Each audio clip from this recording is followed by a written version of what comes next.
করে তোকে বলবো তুই কে আমার।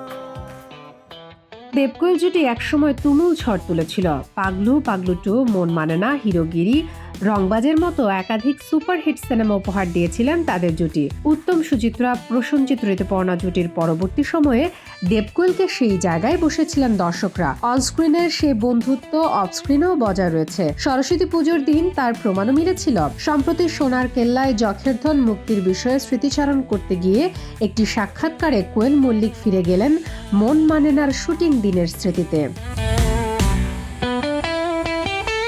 সায়ন্ত ঘোষাল পরিচালিত সোনার কেল্লায় যক্ষের ধন সিনেমায় রাজস্থানের ঠান্ডায় শুটিং করতে গিয়ে এবার কোয়েল আরাম করে সোয়েটার পরতে পেরেছেন। এই সিনেমার শুটিংয়ে তার তেমন কষ্ট হয়নি, অথচ একসময় সুইজারল্যান্ডের প্রচণ্ড ঠান্ডায় তাকে ছোট জামা আর স্কার্ট পরে নাচতে হয়েছে।